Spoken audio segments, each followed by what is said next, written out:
जय मां इंद्राक्षी, जय अम्बे। इंद्राक्षी धाम में दर्शकों आप सभी का हम हार्दिक स्वागत करते हैं। आज के दिन जिन जातकों का जन्मदिवस है, मैरिज एनिवर्सरी, उन सभी को हमारी तरफ से बहुत बहुत शुभकामनाएं। आज हम बात करने वाले हैं पीपल का और केले का।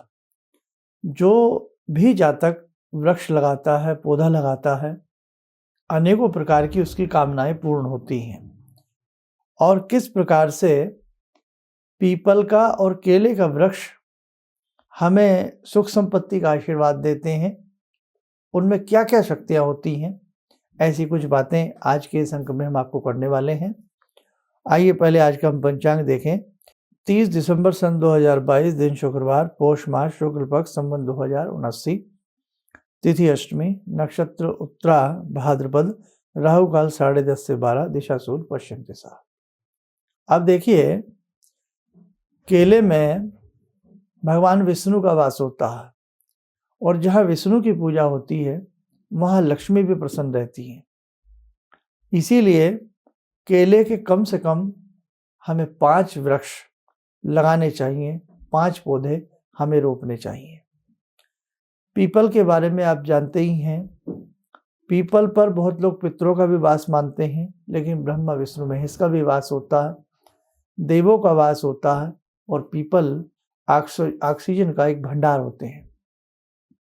पीपल लगाना एक प्रकृति की दृष्टि से भी, आयुर्वेद की दृष्टि से भी, स्वास्थ्य की दृष्टि से भी शुभ है और पीपल देवताओं की दृष्टि से भी शुभ है। आपको कितना भी प्रारब्ध का कोई बड़े से बड़ा दोष आपकी कुंडली में हो और यदि आप एक पीपल लगा देते हैं, पीपल का पौधा, और उसकी सेवा करते रहें, वो इतना बड़ा हो जाए कि बिना पानी किसी मदद के, जब हम कोई छोटा पौधा लगाते हैं तो कुछ दिन उसकी सेवा करनी पड़ती है पीपल की, पानी वगैरह उसमें देना पड़ता है और जैसे जैसे पीपल बड़े होते हैं वैसे वैसे स्वयं अपने आप चल निकलते हैं। और वैसे भी पीपल का तो आपने वृक्ष देखा ही होगा, दीवारों के सीने तोड़ करके अपने आप निकल आते हैं, कहीं से कहीं भी पीपल का पौधा हो जाता है। तो आप ध्यान रखें, नया साल आने को भी है, पीपल के कम से कम आप ध्यान करें 11 पौधे लगाएं। कहीं कहीं सरोवर के किनारे, मंदिर में, धर्म क्षेत्र में पीपल के 11 पौधे लगाने का इस नव वर्ष में संकल्प लें और केले के 5 वृक्ष लगाने का नव वर्ष में संकल्प लें। आपके बृहस्पति उच्च के रहेंगे, आपके शनि पीपल का लगाने से आपसे प्रसन्न रहेंगे, आपके त्रिदेव आपसे प्रसन्न रहेंगे। तो कहने का मतलब, जितना पीपल की और केले की महिमा का बखान किया जाए उतना ही कम है।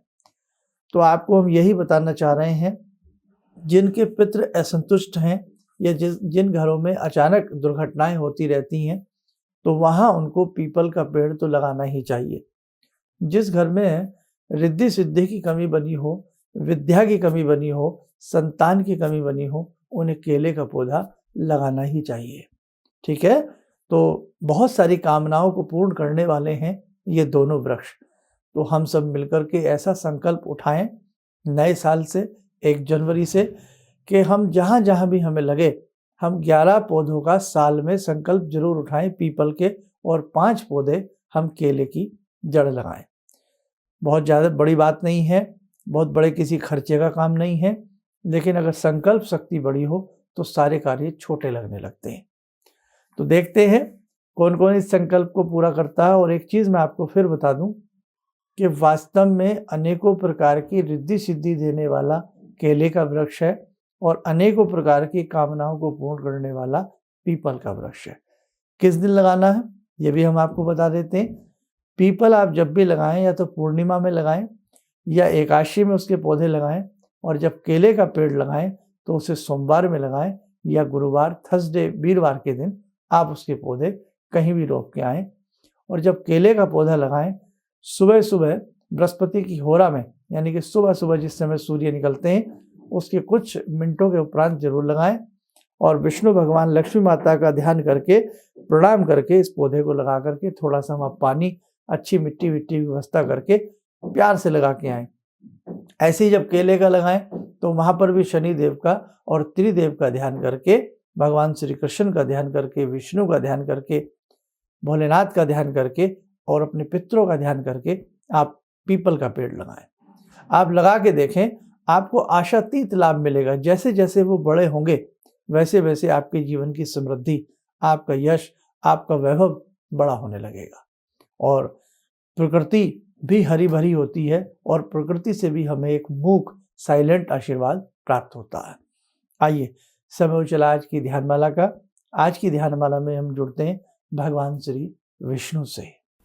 ॐ करारविन्दे न पदारविन्दं मुखारविन्दे विनिवेशयन्तं वटस्य पत्रस्य पुटे शयनं बालामुकुन्दं मनसा स्मरामि बालामुकुन्दं मनसा स्मरामि कस्तूरीतिलकं ललाटपटले वक्षस्थले कौस्तुभं नासाग्रे वरमौक्तिकं करतले वेणुकरे कङ्कणं सर्वाङ्गे हरिचन्दनं सुललितं कण्ठे च मुक्तावले गोपास्ति परिवेष्टितो विजयते गोपालचूडामणि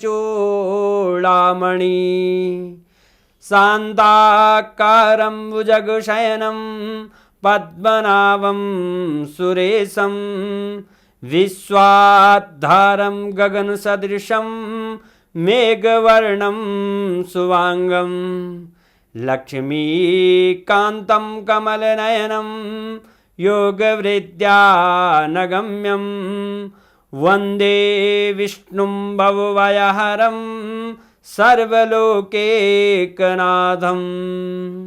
कवच बना लें, ध्यान करें, श्री हरि का शुभ आशीष हम सबके ऊपर बरस रहा है।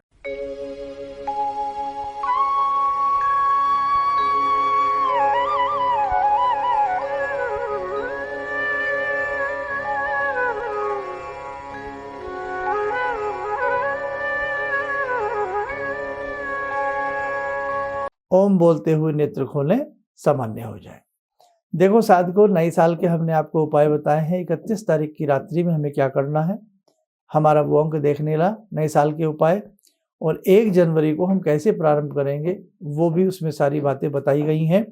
और बाकी आपकी राशि से संबंधित उपाय, आप अपनी अपनी राशि के उपाय भी जनवरी माह के नए वर्ष के कर लेना, ताकि आपके जीवन में सुख संपत्ति बढ़ती रहे, यश आपका बढ़ता रहे, आपको स्वास्थ्य लाभ की अच्छी प्राप्ति हो, आप स्वस्थ रहें, सुखी रहें। इन्हीं शुभकामनाओं के साथ हम अपनी वाणी को विराम देते हैं। जय जय अम्बे। इस कार्यक्रम में सबसे अच्छा मुझे ये लगा कि पूजा सब लोग मिल के कर रहे हैं, सब अपने अपने जगह में। घर में भी पूजा होती है तो प्रधान लोग पूजा करते हैं, बाकी लोग उसमें सम्मिलित नहीं होते हैं, लेकिन यहाँ पर जो व्यवस्था है वो सबसे अच्छा लगा। मैंने नागपुर शिविर अटेंड किया था, उसके बाद यहाँ भी आया इसी चीज़ को देखते हुए कि अच्छा लगा। और 15 दिन हो गया लगभग नागपुर शिविर करते हुए। उसके बाद मानसिक शांति बहुत मिल रही है, बहुत अच्छा महसूस हो रहा है। समस्याएं तो ज़िंदगी में रहेंगी ही, लेकिन उससे कैसे जूझा जाए इसकी शक्ति अंदर से महसूस हो रही है कि अब हम कैपेबल हैं उसको फेस करने के लिए।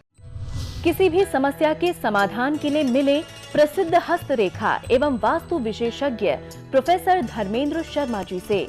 नोट: शिविर में भाग लेने हेतु एवं व्यक्तिगत रूप से मिलने के लिए कॉल करने का समय सुबह 10 बजे से शाम 6 बजे तक।